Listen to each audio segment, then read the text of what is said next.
A reading from Luke, the second chapter. I just lost it. Reading from Luke, the second chapter, verses 40 through 49.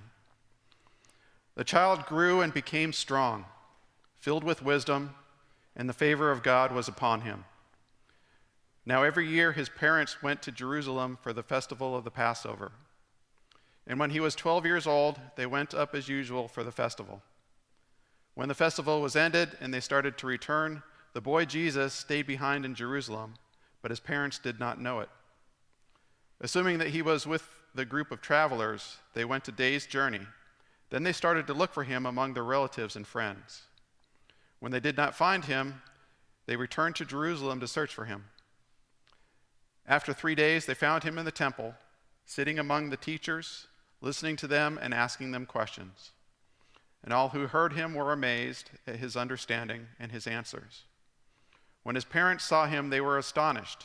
And his mother said to him, "Child, why have you treated us like this? Look, your father and I have been searching for you in great anxiety." He said to them, "Why were you searching for me? Did you not know that I must be in my Father's house?" The word of God for the people of God. Last week, we celebrated the Nativity of Jesus.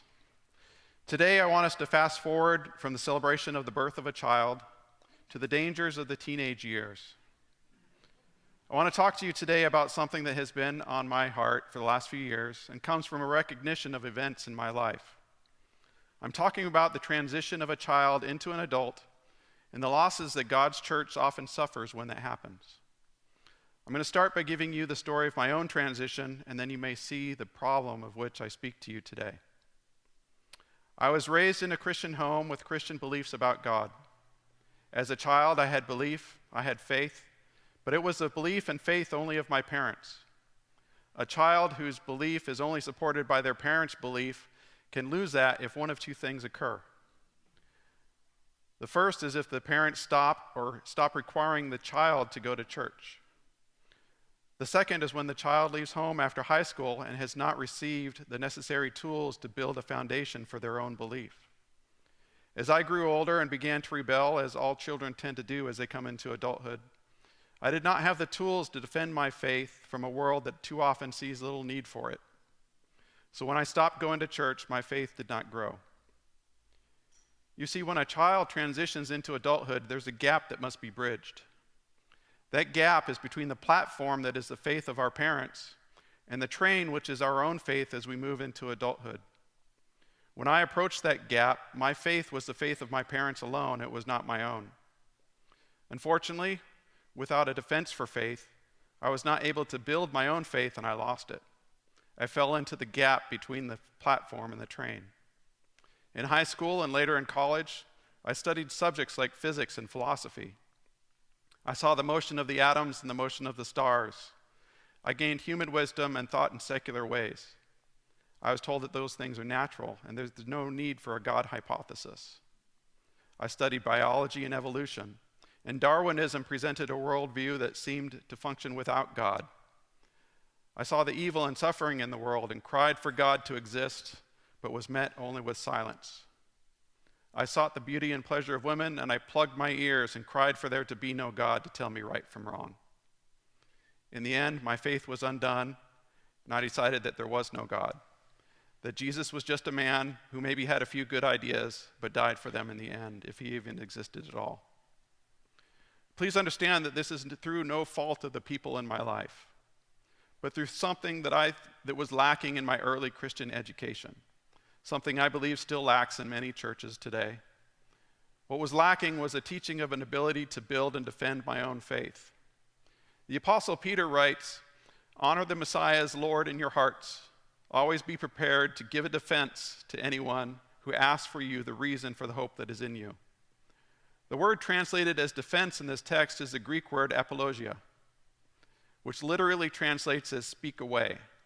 It's used in ancient Greece in a legal context. In the Greek courts, it is a response to the defense against the categoria, or the assembly against, or the accusation. The apologia is used to show that the categoria is false. That's why most Bibles translate this verse in Peter's and several similar verses from Paul to give a defense, like the defense attorney in our modern courtroom television shows or movies. Apologia is also where we get our modern English word apologetics. So Christian apologetics is the intellectual defense of the truth of the Christian faith. And without an ability to defend one's own faith, not only against the ideas of the world, but also from the ideas that burrow into the individual mind of the modern teenager, faith can be easily lost, as mine was. That gap between the faith of my parents and my own faith was not bridged.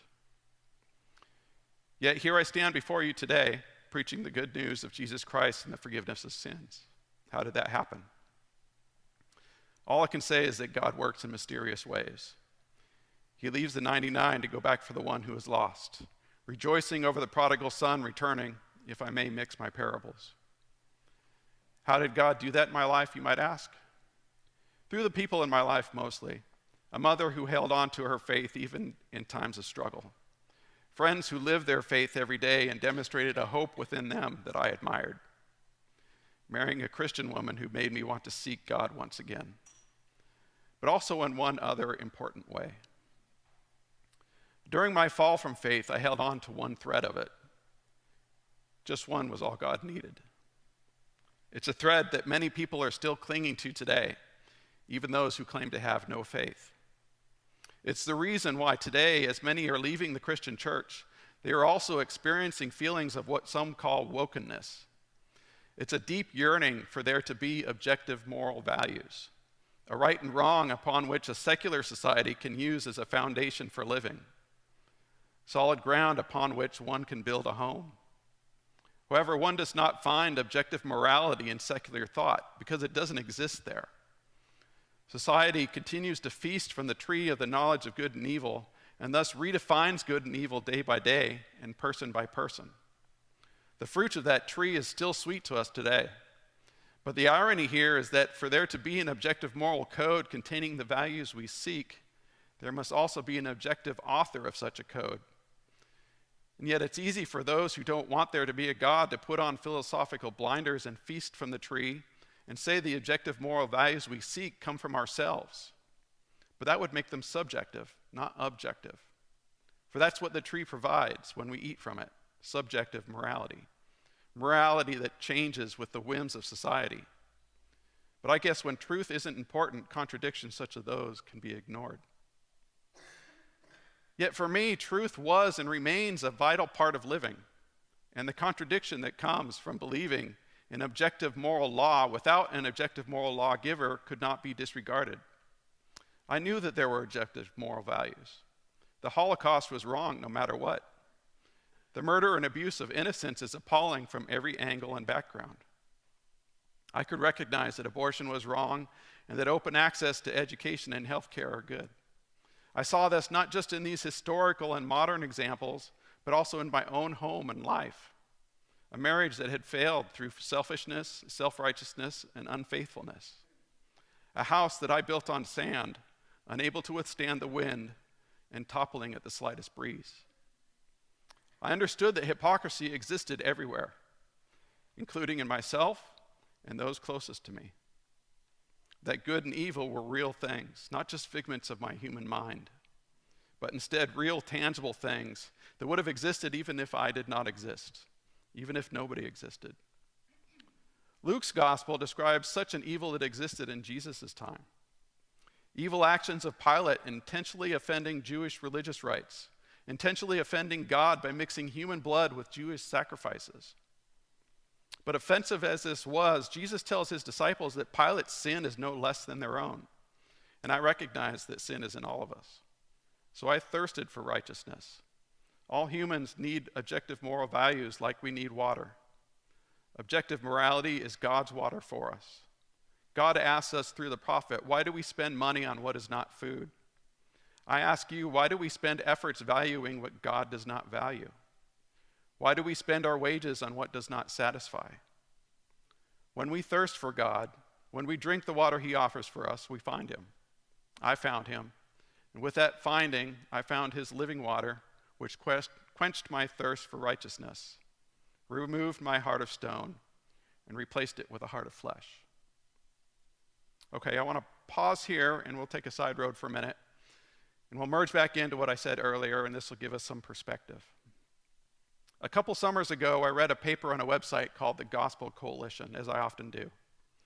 That paper moved me to write this.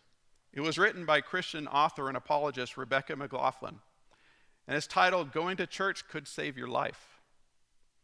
In it, she discussed a 2020 Harvard study that flagged the public health costs of cutting church and looked at deaths of despair, a term coined in 2015 to describe fatalities from suicide, drug use, and alcohol. Such deaths have increased dramatically in recent decades. The study noted the increase of such deaths has been so severe that they've led to reduced average life expectancies across the United States. Yet the study found that women who attended religious services once a week or more were 68% less likely to die these deaths of despair, and men 33% less likely compared to those who never attended. These results are startling. McLaughlin also cited social psychologist and atheist Jonathan Haidt, who wrote on the benefits of religious participation, saying surveys have long shown that religious believers in the United States are happier, healthier, longer lived, more generous to charity and to each other than our secular people. Finally, McLaughlin noted a 2016 USA Today op-ed which said, "If one could conceive of a single elixir to improve the physical and mental health of millions of Americans at no personal cost, what value would our society place on it?"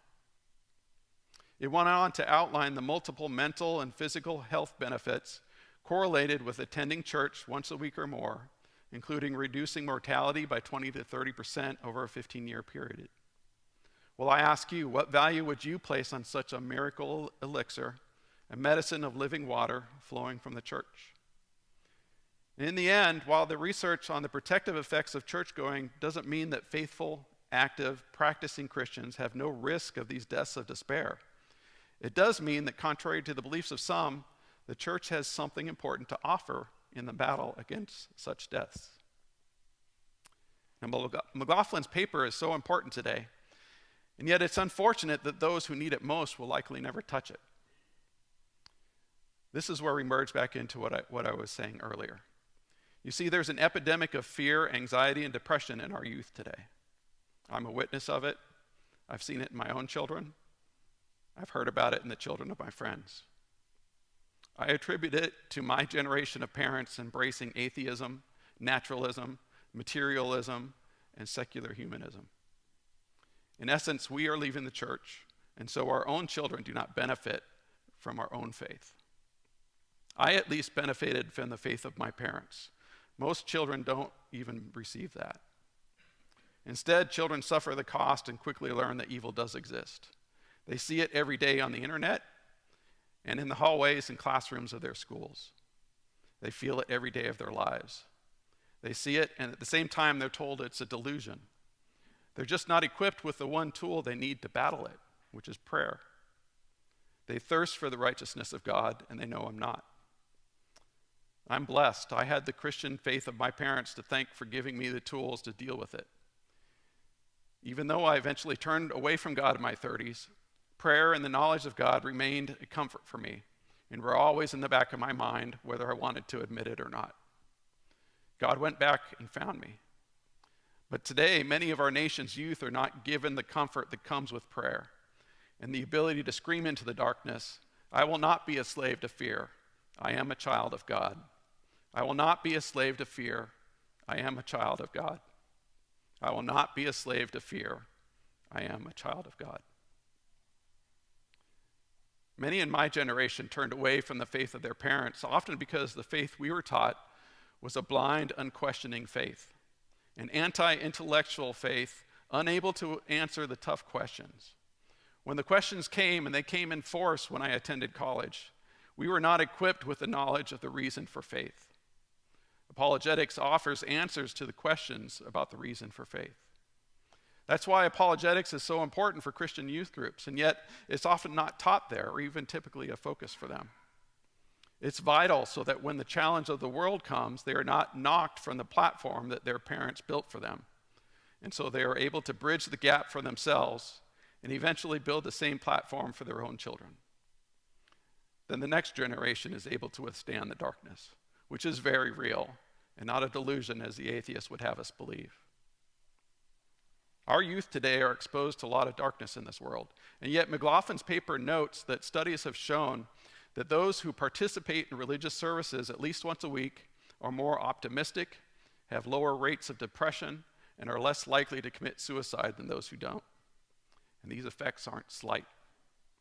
Our children must be taught the comfort that comes from prayer and study so that they can bridge the gap with the intellectual reasons for believing in the existence of God, the truth of the Gospels, and the knowledge that there is a power greater than the darkness that they see and feel, and to not fear the valley of the shadow of death.